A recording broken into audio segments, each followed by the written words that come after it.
Peter King here on the Rich Eisen Show. And here we are now, week 13, longest regular season ever, et cetera, so on and so forth. And the preseason, non-playing season, talent evaluation season, the conversation was all about Russell Wilson and him wanting better, or him wanting a voice, or him wanting stuff that we saw Brady cash in, right? And that was the whole conversation. Now here we are. They just finally won a game with him as quarterback for the first time since week 4, Peter. That happened. Where do things stand over the next few weeks, as they are probably in the same category of hoping to make a run but perhaps not making it? What do you think?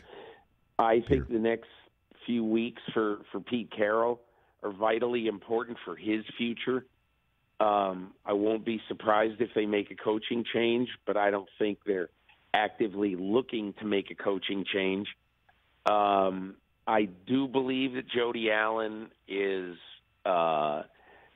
certainly has to be thinking about that and thinking about what she wants the future of her franchise to be. And look, Rich, I don't know this for a fact, but it's just a feeling I get. I think if Pete Carroll comes back, just my gut feeling, that Russell Wilson would probably want to have a chance to play elsewhere.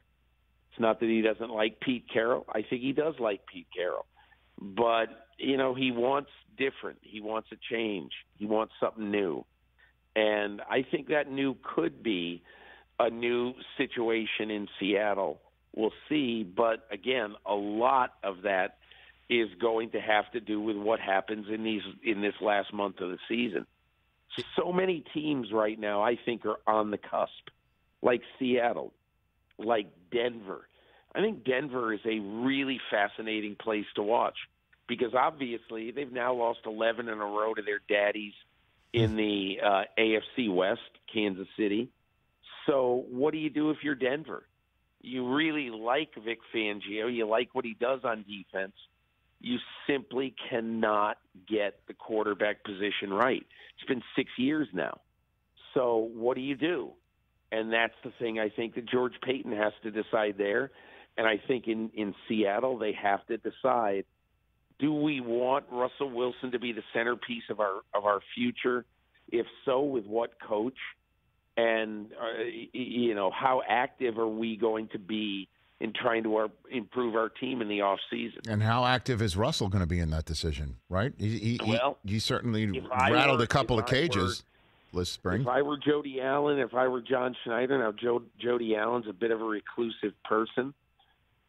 If I were Jody Allen and John Schneider, I would probably have him a little bit involved. I would probably have some discussions with him before the end of this year. Like, Rich, the scenario, I think, if I were ruling the world, if I were running the Seahawks, is I'd have a meeting with Russell Wilson if I were Jody Allen, and I would just say, hey, this is all off the record.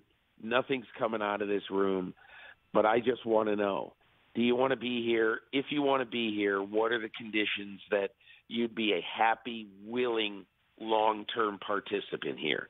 That's what you ought to do. You shouldn't be going to war with your quarterback every year. Not saying that they will be, but I do think that if it's status quo at the end of the year, I'm not sure Russell Wilson's going to want to stay. That's fine. You both made your decision.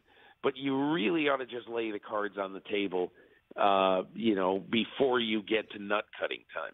Hey, you watched all the way to the end. Thanks for that. Watch more right here.